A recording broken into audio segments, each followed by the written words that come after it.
For 3rd, 4th, and 5th grade, I had a crush on Scott Quinlan.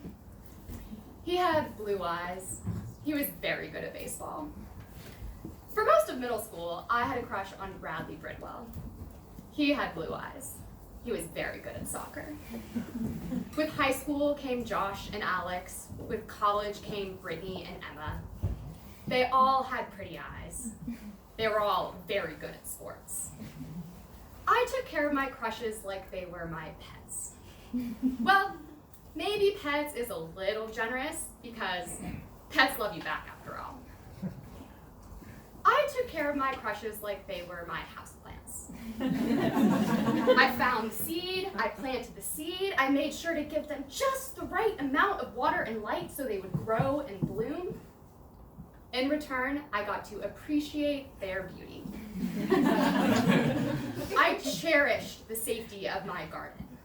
There I could concoct fantastical love stories, of which only I could write the ending. I knew if I were to leave my garden and make my crushes known to them, they could take control and turn our fairy tale into a tragedy. So I stayed in my garden until one night in October 2013 when Margot Sturt pulled me out of it. It was fall quarter of my senior year at UCLA. Margot and I had invited our Frisbee teammates over to the apartment that we shared to watch The Hobbit. It was less about watching The Hobbit and more about playing the drinking game we designed to go along with the film. About 2.5 hours in, after about the 10th time we chugged during the duration of a scenic panoramic shot, Margot started doing her best koala impression, cinching her arms around me until she clung to my body. I knew immediately that I did not want to be her tree. I am not a plant, I am a gardener. I have a perfectly nice plant named Emma that I have to take care of.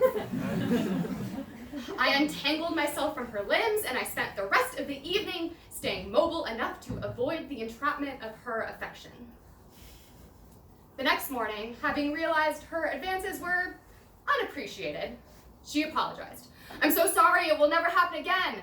"Don't worry, it's fine, we can just move on, pretend like it never happened."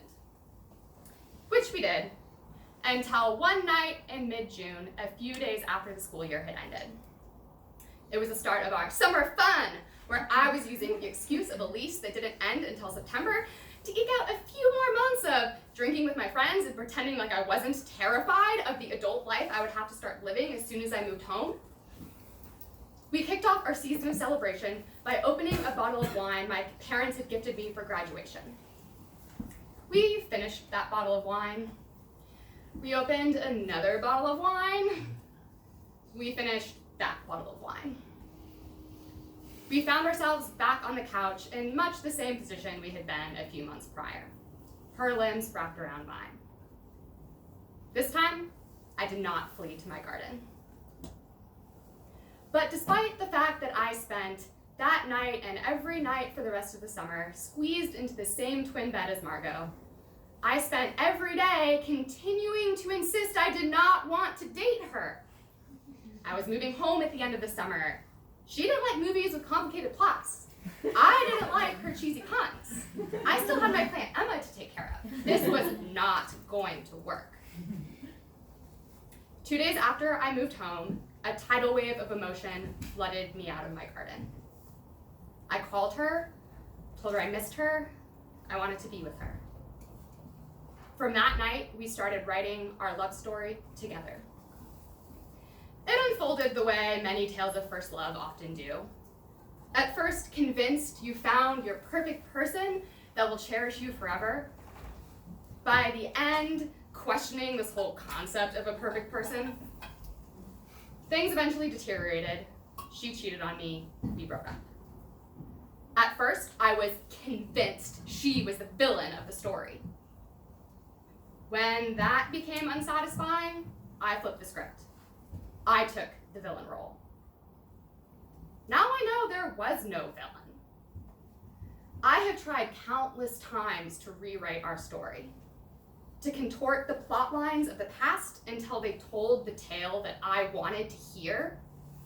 one that justified all of the pain and confusion I felt, one that ended with me becoming a person who forever abandoned her garden and who now bounds through life unafraid of the pain or the rejection or the heartbreak that could be hiding behind any corner. I am not that person. I may not have any new houseplants, but I still really like to be in control. I will never be completely fearless. I also don't need to be.